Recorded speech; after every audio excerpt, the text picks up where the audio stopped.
चलिए तो हम आज के इस क्लास को शुरू करते हैं। आज का हमारा विषय है संविधान और संविधान के अंतर्गत आज हम काफी महत्वपूर्ण टॉपिक जो है शुरू करने जा रहे हैं, जिसका नाम है अनुसूचियां। अनुसूचियों को लेकर के ज्यादा डिटेल में क्लास आपको यूट्यूब पे नहीं मिलेगा, लेकिन आज के हमारे इस क्लास पे आप शुरू से लेकर आखिर तक बने रहते हैं तो आपके मन में अनुसूचियों को लेकर के जो भी डाउट होगा वो सभी डाउट क्लियर हो जाएगा। तो ज्यादा समय वेस्ट ना करते हुए अपने क्लास को हम शुरू करते हैं। तो अनुसूचियां जो है हमारे संविधान का एक महत्वपूर्ण भाग है और वर्तमान में हमारे संविधान के इस विषय में 12 अनुसूची है, जिसके बारे में हम पढ़ेंगे। जब संविधान लागू हुआ 26 जनवरी 1950 को, तो प्रारंभ में संविधान की में जो है अनुसूची केवल 8 ही थी। 8 अनुसूचियों के बारे में आपको दिखने को मिलेगा, लेकिन प्रशासनिक व्यवस्था को और सुदृढ़ करने के लिए, संविधान को और विस्तार करने के लिए संविधान संशोधन द्वारा वर्तमान में 12 अनुसूचियां हैं। 4 अनुसूचियां बाद में और जोड़ी गई और जो है संविधान के अनुच्छेदों को विस्तार पूर्वक स्पष्ट करने के लिए और प्रशासनिक व्यवस्था को व्यवस्थित बनाने के लिए हमें अनुसूचियों की आवश्यकता पड़ी है। अनुसूचियां हैं क्या? तो अनुसूचियां संविधान के सबसे अंत में दिया गया है, इसकी जानकारी आपको सबसे लास्ट में देखने को मिलेगा, और जिसमें हम आपको प्रशासन, शासन, अधिकार, भाषा, चुनाव, पंचायत, नगर पंचायत, इन आदि के बारे में विस्तृत जानकारी मिलेगा। जैसे प्रशासन की जानकारी आपको कैसे मिलेगी, तो इसमें आपको जो है, जैसे हमारा पहला अनुसूची है, उसमें राज्यों के बारे में वो महत्व है। दूसरा, शासन के लिए तो कई शेड्यूल ट्राइब एरिया है, असम, मेघालय, इनके लिए एक विशेष प्रावधान किया गया है, तो इन सब की जानकारी भी आपको अनुसूची में। अधिकार इसमें केंद्र और राज्य के बीच में जो शक्ति का विभाजन है, तो केंद्र का, सेंट्रल गवर्नमेंट का क्या अधिकार है और स्टेट गवर्नमेंट का क्या अधिकार है, इसके बारे में भी आपको जानकारी अनुसूची से मिलेगी। भाषा की जानकारी के लिए आपको 8वां अनुसूची में हम बताएंगे, जिसमें 22 भाषा वर्तमान में है, तो ये भाषा से संबंधित है, इसमें भाषा की भी जानकारी आपको देखने को मिलेगा। उसके बाद चुनाव के बारे में, चुनाव की भी जानकारी आपको देखने के लिए मिलेगा। 10वां अनुसूची जो है दल बदल कानून के लिए जाना जाता है, तो दल बदल के बारे में जो भी आपको नियम है वो आपको 10वीं अनुसूची में देखने को मिलेगा। ग्राम पंचायत, ग्रामीण चुनाव की जो जानकारी है, जो भी उसके नियम है, वो आपको 11वां अनुसूची में, और 12वां अनुसूची में आपको नगर पालिका के नगरीय निकाय चुनाव के लिए आपको इसमें देखने को मिलेगा। तो इन सभी की जानकारी आपको अनुसूची में से संबंधित है और अनुसूची में ही आपको प्राप्त होगी। अनुसूचियों का महत्व यदि हम देखें तो अनुसूची जो है संविधान को व्यवस्थित बनाती है, प्रशासनिक व्यवस्था में स्पष्टता प्रदान करती है। जैसे कि मैंने आपको बताया कि केंद्र और राज्यों के बीच अधिकारों का विभाजन भी हमें देखने को मिलता है। संवैधानिक पदों की व्यवस्था भी मिलती है। संवैधानिक पदों की व्यवस्था मतलब कि उनको सैलरी क्या होगा, भत्ता क्या होगा और वो शपथ क्या लेंगे, इन सभी की जानकारी आपको देखने को मिलेगा। तो स्थानीय स्वशासन को मजबूत बनाने के लिए भी हमें अनुसूचियों के बारे में जानकारी देखने को मिलता है। महत्वपूर्ण तथ्य में देखें तो जब संविधान लागू हुआ, तो संविधान कब लागू हुआ?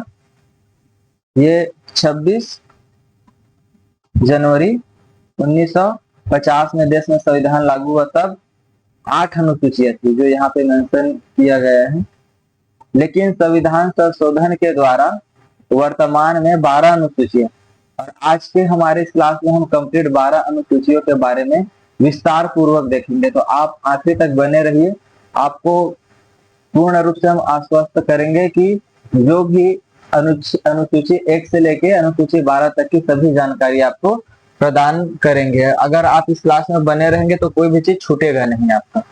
वर्तमान में 12 अनुसूचियां हैं, इनमें ये जो 4 अनुसूचियां हैं, 9वीं अनुसूची, 10वीं अनुसूची, 11वीं अनुसूची और 12वीं, ये बाद में जोड़ा गया है।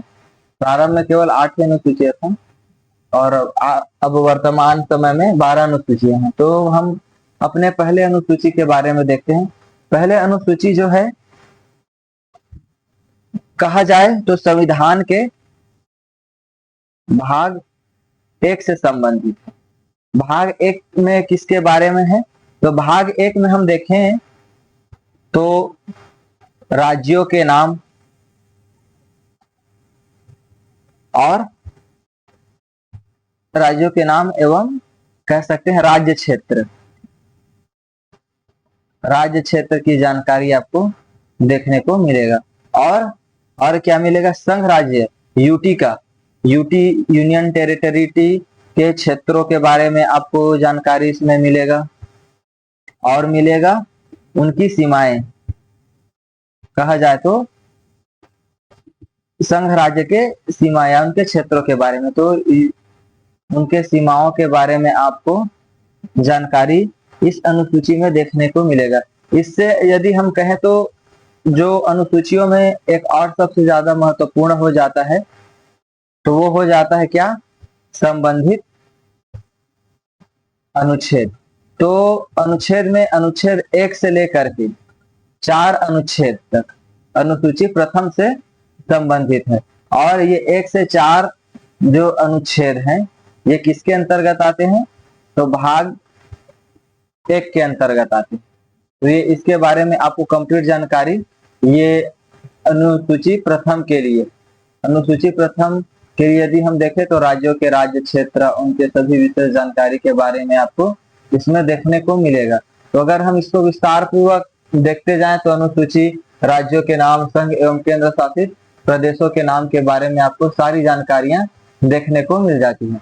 वही अगर हम बात करें तो राज्य और केंद्र शासित प्रदेशों के सीमाओं के बारे में आपको जानकारी मिलेगी। यह जो है इसकी संघीय संरचना में अगर हम देखें तो ये पहली अनुसूची के अंतर्गत आपको देखने को मिलेगा, जिसके बारे में मैंने आपको बताया। ये हमारे पहले अनुसूची है। अब दूसरी अनुसूची के बारे में देखें तो संवैधानिक पदों के वेतन और भत्तों की जानकारी आपको इसमें देखने को मिलेगा। इसमें किस किस का वेतन और भत्ते के लिए प्रावधान है? तो वो है राष्ट्रपति के लिए, उपराष्ट्रपति के लिए, राज्यपाल के लिए, लोकसभा अध्यक्ष, न्यायाधीश। अब न्यायाधीश में दोनों, हाई कोर्ट के लिए भी और सुप्रीम कोर्ट के न्यायाधीश, इनका भी जो वेतन भत्ता अनुसूची 2 के अंतर्गत ही दिया जाता है। कैग के लिए, नियंत्रण एवं महालेखापाल परीक्षक का भी सैलरी जो है आपको अनुसूची 2 के अंतर्गत आता है। यदि इसमें हम देखें तो इसमें भी हमारे संबंधित अनुसूचियों के बारे में देखें तो अनुसूचियों का बहुत ही महत्वपूर्ण स्थान इसमें है। और जो इम्पोर्टेंट अनुसूचियां हैं, जो संबंध रखता है हमारे अनुसूची 2 से, तो अनुसूची 2 में जो है सबसे ज्यादा संबंध रखने वाले अनुच्छेद हैं, उसमें यहाँ पे मैं लिख देता हूं अनुच्छेद 59 का जो तीसरा पार्ट है वो है इससे संबंधित। उसके बाद 65 का थर्ड, 75 का 6, ये वो अनुच्छेद हैं जो अनुसूची 2 से संबंधित हैं और इनसे आपको प्रश्न एग्जाम 1 एक दिवसीय एग्जाम में देखने को मिलता है। उसके बाद है अनुच्छेद 125, अनुच्छेद 148। इन सभी अनुच्छेद के बारे में जब हम अनुच्छेद और संविधान के भागों के बारे में पढ़ेंगे तब आपको विस्तार पूर्वक बताया जाएगा। अभी आप अनुसूचियों के अंतर्गत इन सभी को ध्यान से देखिए और अपना एक नोट तैयार कर लीजिए। 58(3) और 164 का 5वां और 186वां और एक है हमारा 221। ये इतने सारे अनुच्छेद जो हैं संबंधित हैं दूसरे अनुसूची से। तो दूसरा अनुसूची यहाँ पे कंप्लीट होता है। अब देखें तीसरे अनुसूची में, तीसरी अनुसूची में आपको ओथ की जानकारी मिलेगी, शपथ एवं प्रतिज्ञा के लिए। जैसे कोई नवनिर्वाचित सांसद होता है, राष्ट्रपति होता है, मंत्री होता है, तो ये सभी संविधान की शपथ लेते हैं। तो इनके शपथ की जानकारी देखने को मिलेगा और इसके शपथ के बारे में विस्तार पूर्वक जानकारी आपको अनुसूची 3 में मिलेगा। अनुसूची 3 बहुत ही महत्वपूर्ण है। अगर हम देखें तो राष्ट्रपति जो है 75वां अनुच्छेद के 74वां भाग में इनके शपथ के बारे में प्रावधान है। इसी प्रकार अन्य सभी पदों के लिए शपथ का प्रावधान है जो कि संबंधित है अनुसूची 3 से। तो अनुसूची 3 से संबंधित जितने भी हमारे अनुच्छेद हैं उनको भी मैं यहाँ पे लिख देता हूँ। 75(4) हो गया, 84 हो गया, 99 हो गया, 124 124(6) हो गया, ऐसे 148 और है 164 का थर्ड, और 173 के बाद 188 और 219। ये हमारे जो वो अनुसूचियां हैं जो अनुच्छेद जो हमारे अनुसूची 3 से संबंधित हैं और संविधान के प्रति निष्ठता को सुनिश्चित करने के लिए, संविधान के दिए हुए जिम्मेदारियों को पूर्ण करने के लिए जो है हमारे नवनिर्वाचित राष्ट्रपति हो, मंत्री हो, सांसद हो, वो सभी शपथ लेते हैं। अनुसूची 4, अगर अनुसूची 4 में हम देखें तो ये राज्य और संघ राज्य के बीच जो है सीटों का जो बंटवारा है उसकी लिए, उसके प्रावधान के लिए है। तो इसमें राज्य सभा के राज्य एवं केंद्र शासित प्रदेशों में कितने राज्यसभा सीट होगा, तो वो जनसंख्या के आधार पर सीटों के आवंटन के लिए इस अनुसूची में दिया गया है। वर्तमान में देखें तो उत्तर प्रदेश में सबसे ज्यादा राज्यसभा की सीटें हैं और इससे हम संबंधित अनुच्छेद को देखें, इससे जो हमारे संबंधित होने वाले अनुच्छेद हैं उसमें अनुच्छेद 4A का महत्वपूर्ण स्थान है और एक दूसरा है 18। तो ये 80 का दूसरा पार्ट ये इस अनुसूची से संबंधित है। संघीय व्यवस्था को राज्यों की भागीदारी सुनिश्चित करने के लिए इस अनुसूची के बारे में आपको जानकारी देखने को मिलेगा। और 5वीं अनुसूची को हम देखें तो इससे संबंधित जो अनुच्छेद है उस अनुच्छेद जो है बहुत ही इंपॉर्टेंट है। जो 5वीं अनुसूची में वो अनुच्छेद है हमारा कौन सा, 244 का पहला। ये जो है सबसे ज्यादा महत्वपूर्ण है और इसमें किसके बारे में वर्णन है, तो अनुसूचित क्षेत्रों और अनुसूचित जनजाति क्षेत्रों के प्रशासन तथा उसके नियंत्रण के लिए जितने भी जुड़े हुए प्रावधान हैं वो आपको इस अनुसूची में मिलेगा। तो इसके अंतर्गत कौन कौन से स्टेट आते हैं, तो वो MP है, छत्तीसगढ़ है, झारखंड है, उड़ीसा। जहां जहां पे भी अनुसूचित क्षेत्र और अनुसूचित जनजातियां के लोग हैं उनके प्रशासन के देखरेख के लिए ये जो अनुसूची 5 है उसके बारे में स्पष्टता प्रदान की है। राज्यपाल को विशेष शक्ति प्रदान है। आदिवासियों के हितों के सुरक्षा के लिए जो है 5वीं अनुसूची में जानकारी कंप्लीट दिया हुआ है। 6वीं अनुसूची में हम देखें तो ये आपके इसमें जो असम, मेघालय, त्रिपुरा, मिजोरम ऐसे राज्यों के प्रशासन को चलाने के लिए जो अलग से नियम है उनके बारे में जानकारी आपको 6वीं अनुसूची में मिलती है। और इससे संबंधित अनुच्छेद अगर हम देखें तो इससे संबंधित 2 अनुच्छेद हैं। पहला जो अनुच्छेद है वो है 244 का दूसरा भाग और दूसरा जो अनुच्छेद है वो है 275 का पहला, 275 का पहला भाग। ये जो है महत्वपूर्ण है और इसको आपको याद रखना है। और इसके प्रमुख विशेषता देखें तो स्वायत्त जिला परिषद है, वहां पे स्वशासन की व्यवस्था है और स्थायी कानून बनाने का अधिकार उनको दिया गया है। जनजातियों की पहचान एवं उनकी संस्कृति की रक्षा के लिए इसमें बहुत से नियमों की जानकारी दी गई है। इसके बाद हम देखें 6वीं अनुसूची और 5वीं अनुसूची दोनों शेड्यूल ट्राइब के लिए है। तो 5वीं अनुसूची में जो है वो सामान्य जनजातीय क्षेत्रों के लिए है, मतलब ये इसका कानून जो है पूरे भारतवर्ष में लागू होता है। लेकिन जो 6वीं अनुसूची में जो शेड्यूल ट्राइब के लिए जो नियम है वो सिर्फ नॉर्थ ईस्ट के लिए है, जैसे असम हो गया, त्रिपुरा हो गया, मिजोरम, मेघालय, इन 4 स्टेट के लिए विशेष रूप से बनाया गया। यही चौथा और पांचवा और छठवां अनुसूची में आपको बताया गया है। इसके बाद यदि हम देखते हैं 7वीं अनुसूची, 7वीं अनुसूची में जो अगर हम देखें तो संबंधित इससे अनुच्छेद है, वो हमारा अनुच्छेद है 246। 246 अनुसूची भी आपको पढ़ेंगे तो केंद्र और राज्यों के बीच जो अधिकारों का बंटवारा हुआ है उसकी आपको जानकारी देखने को मिलेगा। शक्तियों का विभाजन है।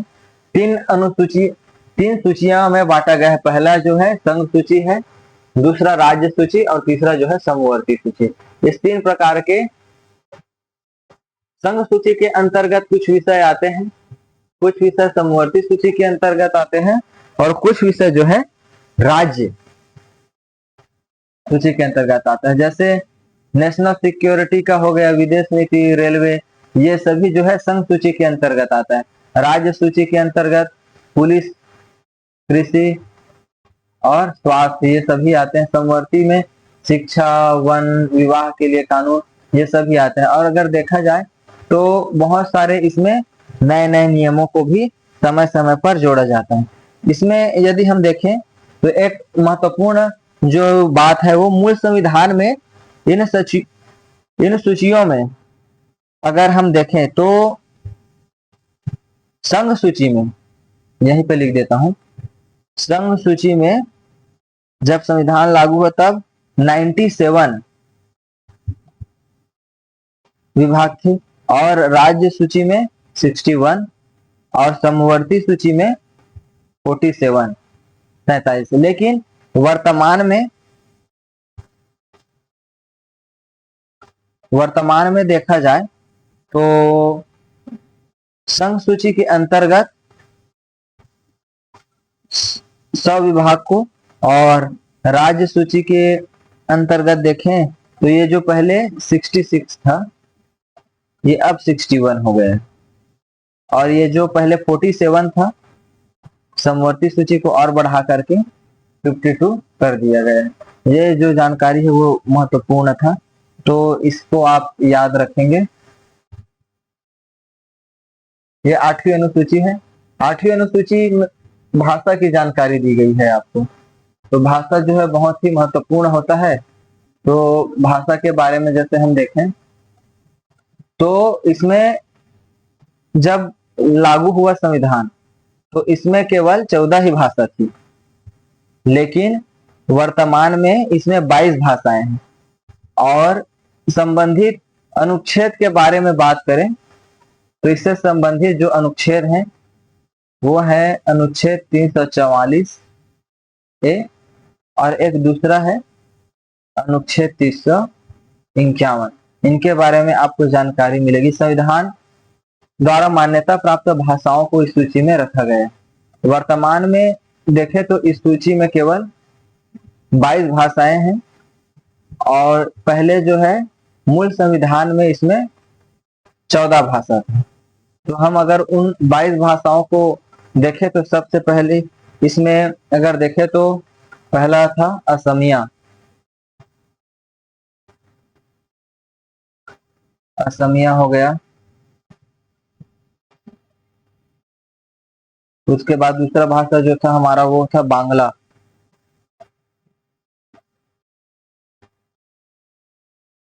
उसके बाद बोडो, डोंगरी, गुजराती,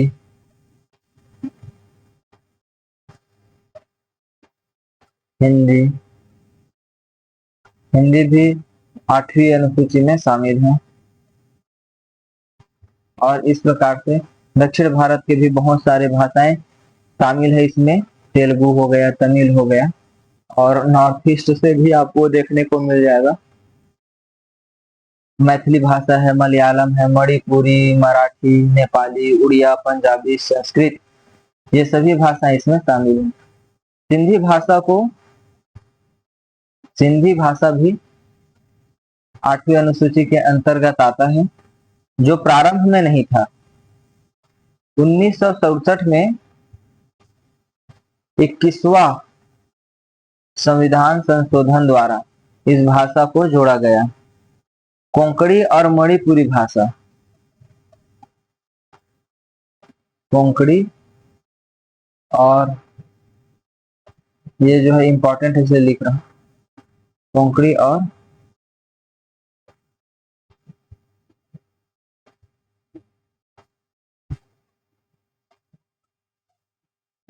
मणिपुरी, मणिपुरी जो भाषा है इसको 71वें संविधान संशोधन के द्वारा, और नेपाली साथ में, तीन भाषा को, नेपाली, इन भाषा को 71वां संविधान संशोधन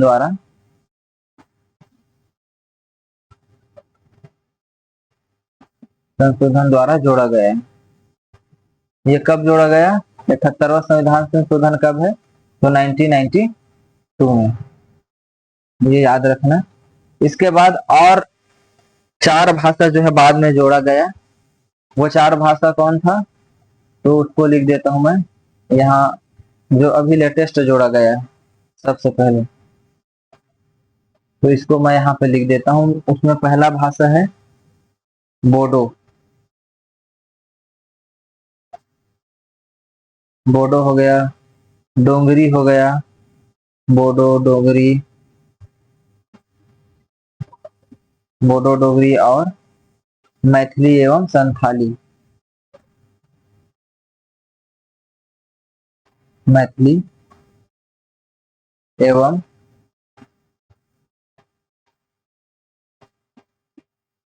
ये भाषा कब जोड़ा गया? तो ये भाषा जोड़ा गया 92वां संविधान संशोधन द्वारा 2003 में जोड़ा गया है। तो इसको में जो 8वीं अनुसूची में है, भाषाओं के लिए बहुत महत्वपूर्ण है। 9वीं अनुसूची, 9वीं अनुसूची में भूमि सुधार कानूनों के लिए, ये सबसे पहले संविधान संशोधन के द्वारा जोड़ा गया था, पहला संविधान संशोधन द्वारा। इस अनुसूची में संबंधित अनुच्छेद अगर हम देखें तो वो है अनुच्छेद 31, ये जो है महत्वपूर्ण है। और अनुच्छेद 31 का कहा जाए तो ख, इसका जो भाग ख है वो बहुत ही महत्वपूर्ण है इस 9वीं अनुसूची के लिए। इस अनुसूची में अगर हम देखें तो भूमि सुधार एवं जमींदार उन्मूलन के लिए बनाया गया अधिनियमों और उनके नियम को न्यायालय के पुनर्विलोकन की स्थिति से बाहर किया जा सके। वर्तमान में अगर हम देखें तो 282 प्रविष्टियां हैं जो संविधान संशोधन द्वारा शामिल की गई है। सर्वोच्च न्यायालय ने वामन राव लाखे के मामले में 1981 में यह स्पष्ट किया है। 4 अप्रैल 1973 में जो सबसे इम्पोर्टेंट जो केस कहा जाता है केशवानंद भारती के मामले में, निर्णायक तिथि के बाद 9वीं अनुसूची में शामिल किए जाने वाले अधिनियमों आदि की न्यायिक समीक्षा की जा सकती है। पहले यह प्रावधान था कि अगर कोई जो 82 प्रविष्टियां हैं तो इसका न्यायिक पुनरावलोकन नहीं किया जा सकता, लेकिन केशवानंद भारती केस के बाद इसको न्यायिक पुनरावलोकन के लिए देखा जा सकता है। 10वीं अनुसूची, 10वीं अनुसूची के देखें तो ये है, इसको 52वां संविधान संशोधन द्वारा 1985 में जोड़ा गया। दल बदल विरोध कानून के लिए इसको जाना जाता है और अपने दल बदल के आधार पर सांसद और विधानसभा के सदस्य में जो भी योग्यता उनको निरस्त किए जाने के बारे में जानकारी। इस अनुसूची में अगर हम देखें तो 91वें संविधान संशोधन 2003 द्वारा इसमें संशोधन भी किया गया था। इसमें दल बदल विरोधी कानून भी कहा जाता है। इससे संबंधित अगर हम अनुच्छेद देखें तो इससे संबंधित 2 अनुच्छेद हैं। पहला अनुच्छेद है 102 का तीसरा, और दूसरा अनुच्छेद है 191 का दूसरा। ये इससे संबंधित अनुच्छेद है जो काफी महत्वपूर्ण है। 11वीं अनुसूची को 73वां संविधान संशोधन 1992 द्वारा जोड़ा गया, जो पंचायती राज व्यवस्था के बारे में है, जिसमें कुल 29 विषय को जोड़ा गया है। इससे संबंधित अनुच्छेद है हमारे 243, जो कि बहुत ही महत्वपूर्ण है। 243 6, जिसको इंग्लिश में लिखते हैं तो 243 जी ऐसे भी लिखा जाता है, इसमें कंफ्यूजन नहीं होना है, दोनों एक ही है। और इसमें 29 ये महत्वपूर्ण है, 29 विषय इसमें शामिल है ग्राम पंचायत चुनाव के लिए। ग्रामीण स्तर पर लोकतंत्र को मजबूत करना और संबंधित अनुच्छेद, जैसे मैंने आपको जानकारी दिया है 73वां संविधान संशोधन के द्वारा और 74वां संविधान संशोधन के द्वारा 12वीं अनुसूची के बारे में आपको देखने को मिलेगा, जिसमें 18 विषय शामिल किए गए हैं। और इससे संबंधित जो अनुच्छेद है वो है 243। इंग्लिश में, हिंदी में लिखेंगे तो ब हो जाएगा और इंग्लिश में इसको लिखा जाता है 243 W। इसका भाग है जिसमें कुछ प्रमुख विषय अगर हम देखें नगरीय पालिका एवं नगरीय स्थानीय चुनाव के लिए, तो शहरी नियोजन, जल आपूर्ति, स्वच्छता, सड़क, सार्वजनिक स्वास्थ्य, ये सभी विषय इसमें शामिल हैं।